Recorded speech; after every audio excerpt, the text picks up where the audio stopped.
Morning, everybody. Fox's alert now. Another bombshell rocking the NSA despite repeated claims. The agency does not spy on Americans. New reports show it does precisely that. And not once, and not twice, but thousands of times a year. We're working through this story on a Friday morning. Welcome to America's Newsroom, and I'm Bill. Shocker. It's a big one. Shocker. Aren't you surprised? Last night. I'm thoroughly stunned by this. And you wonder what the next shoe is to drop. Good morning, everybody. I'm Martha McCallum. So here's the deal. The NSA reportedly intercepted calls from Americans on American soil. Many times they say it was by accident. Sometimes an area code was the mix-up between Egypt and Washington, D.C.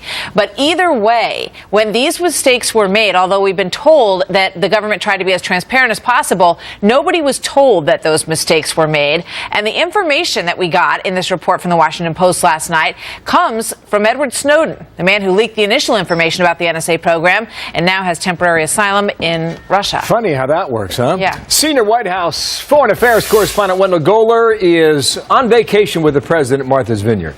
Actually, Wendell's working. The president's on vacation. What's the White House saying about this, Wendell?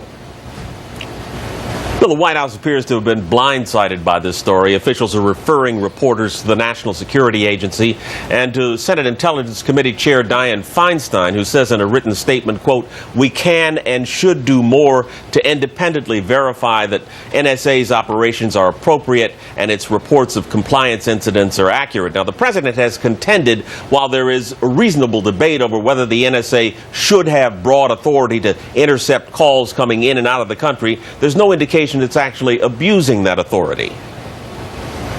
If you look at the reports, even the disclosures that Mr. Snowden's put forward, all the stories that have been written, what you're not reading about is the government actually abusing these programs and listening in on people's phone calls or inappropriately reading people's emails.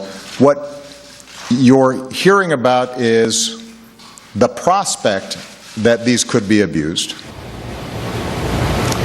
This latest report would seem to question that, Bill. Yeah, also domestic phone calls, were they intercepted as well, Wendell?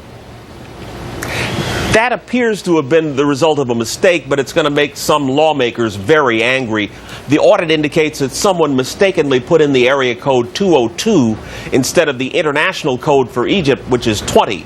202 is the Washington, D.C. area code. These warrants are supposed to be approved by the FISA court, but Washington Post reporter Carol Leonig told our Greta Van Susteren last night the court can't always catch mistakes or fact-check the government's claims. Meanwhile, these claims are based on a 2012 audit that apparently wasn't distributed to everyone who needed to see it, including Senator Feinstein. Bill? Wendell, thank you. Wendell Goler.